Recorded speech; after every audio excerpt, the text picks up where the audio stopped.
কথাটা তাহলে সত্যি যে ওরা করলে চমৎকার আর আমরা করলে আর বললাম না।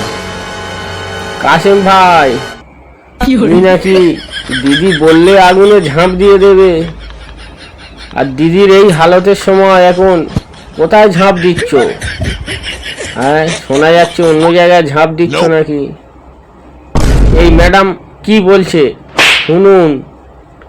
বন্ধুরা তোমরাও শোনো আর ভিডিওটা ঝড়ের গতিতে শেয়ার করো। বিধায়ক পীরজাদা কাশেম সিদ্দিকী তার নতুন রাজনীতিতে পদার্পণ, এবং তিনি বলেছিলেন যে দিদি যা বলবে আমি তাই করব, দিদি যদি আগুনে ঝাঁপ দিতে বলে আমি আগুনে ঝাঁপ দেবো। তো সেই কাশেম সিদ্দিকী আগুন থেকে যাই হোক উঠে পড়েছে, উঠে পড়ে এখন ঋতব্রত বন্দ্যোপাধ্যায়ের দলে জয়েন করেছে। তো এদেরকে কি বলবেন? এদের নীতি আদর্শ কিচ্ছু নেই। এরা মানুষকে কিছু মানে কি বলবো, মানুষকে ভুল বোঝানোর জন্যে মানুষ যে কথাটা খায় সেই কথাটা বলে মানুষের কাছে এরা মনোরঞ্জন করতে চায়। অ্যাকচুয়ালি এদের নীতি আদর্শ বলে কিছু নেই। আজকে ঋতব্রত বন্দ্যোপাধ্যায়ের বালিশাটার ভিডিও নিশ্চয়ই দেখেছেন, বলতেও খারাপ লাগছে। তাদের দলে কাশেম সিদ্দিকী, তাদের দলে মাতিন সাহেবরা নাম লেখায়। এরা আবার সমাজের আইকন, এদের কাছে মানুষ যায়। এদের সম্পর্কে বলবেন না আর।